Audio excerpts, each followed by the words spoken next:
If you're looking to watch one of the most under talked about things in 2025, I highly encourage you to watch Amazon Prime's documentary, John Candy, I Like Me. Honestly, it made me realize I need to see more John Candy movies, but it gave you such a deep, rich history on his background and how he came up and how he was, even tried to go into America. He's Canadian, for those who didn't know, and enlist in the army in order to go to Vietnam because he just wanted to do something, and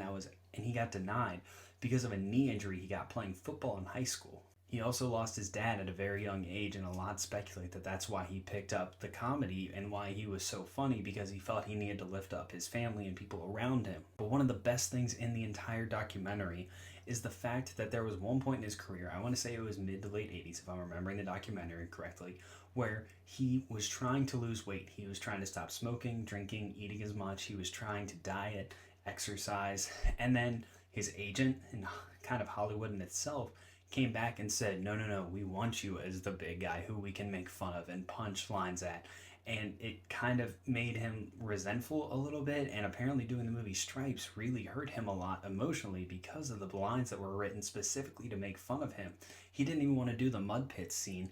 but he still did. But that's why he kept a shirt on. They didn't want him to have a shirt on because they wanted to make fun of him. And it's really just kind of shining a light on how shitty Hollywood was and still is, especially to the image of actors and their bodies and everything that they have to go through. And you can argue that it's Hollywood and his agent and everyone else doing this and kind of not telling him to stop because it's just the way it was then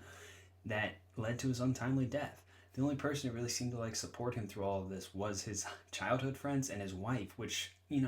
realistically, I can't imagine what the pressure is of all these fans in Hollywood and your agent putting on you to where your wife and your closest friends aren't enough support. This is something I don't think is being talked about enough, but the documentary is available on Amazon Prime right now, like I said, and I highly encourage you to go check it out. We just covered our top 10 best movies of the year in 2025 on Goodwill Podcasting, and I know this isn't a movie, but I wanted to include it, and it's in my 7th spot for the year because I enjoyed this so much, even though there is a lot of heartfelt in it, or hardship in it, but it's also got a lot of comedy in it revolving around his life and everyone just talking about the impact they had on him because he was such a positive person. It opens with Bill Murray saying, I wish I had a negative thing to say about the guy. I just turned this on one night because I didn't want to stay awake long enough for a movie, and I ended up getting hooked, and